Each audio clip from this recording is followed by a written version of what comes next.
नमस्कार मेरे प्यारे बच्चों। तो कैसे हैं आप सभी? उम्मीद है कि बहुत अच्छे होंगे। एग्जाम का तैयारी भी बहुत अच्छे से चल रहा होगा। तो आज हम लोग पढ़ने वाले बायोगैस संयंत्र के बारे में। इस वीडियो को जरूर देखिएगा। अब चलिए शुरुआत करते हैं इस वीडियो का। बायोगैस संयंत्र। तो बायोगैस संयंत्र जो होता है, ईंटों का बना हुआ एक गोल गुंबद होता है। मतलब ईंट का बना हुआ एक गोल इस प्रकार के गुंबद होता है, जिसके अंदर में हम लोग चारा, मिट्टी वगैरह चीज, गोबर, ये सब को चीज को डालते हैं। और वो गोबर, मिट्टी जो और चारा जो होता है, वो अंदर में जाकर के अपघटित होकर के वो एक गैस बनाता है, जिसमें गैस के रूप में methane, carbon dioxide, hydrogen gas होती है।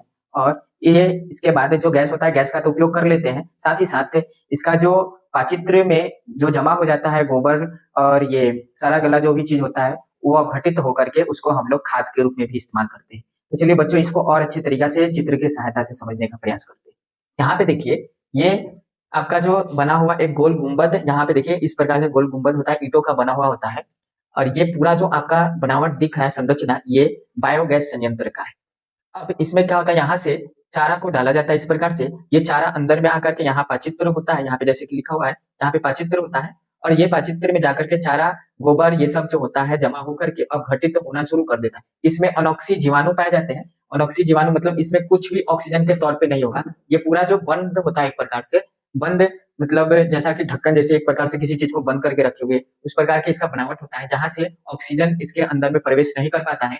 मतलब यहाँ पे ऑक्सीजन की कोई भी मात्रा में मौजूद नहीं होता। यहाँ से चारा, और इस प्रकार के लिखा हुआ है यहाँ पे देखिए कि इसके अंदर गोबर और पानी का गाढ़ा मिश्रण टंकी में रखा जाता है। गोबर को पानी से मिला करके इसमें मिश्रित करके इसमें डाला जाता है। यहाँ पाचित्र में आकर के यहाँ पे बहुत सारे छोटे छोटे जीवाणु होता है, जो अनोक्सी होता है। ये क्या करता है कि जो हम लोग गोबर पानी को का मिश्रण लिए हैं, इसको अपघटित करना शुरू कर देता है। अपघटित करने का मतलब है तोड़ करके एकदम छोटे छोटे टुकड़ा हिस्सा बनाना शुरू करता है। सराने गलाने का काम करता है वो जीवाणु। जब ये गलेगा सड़ेगा तो यहाँ पे एक टंकी होता है, जिसे गैस टंकी बोलते हैं। यहाँ से गैस एकत्रित होना शुरू हो जाता है, और वो गैस जो होता है, यहाँ पे लिखा हुआ है कि इसमें जो गैस होगा, methane, carbon dioxide, hydrogen gas इत्यादि मौजूद होता है, मतलब बनना शुरू हो जाता है। और यहाँ से एक पाइप निकला हुआ है, जिसके द्वारा गैस को हम लोग क्या करते हैं, यहाँ से गैस जो बाहर की ओर निकलता है, इसका उपयोग हम लोग खाना बनाने में भी करते हैं, या फिर बल्ब जलाने में भी करते हैं।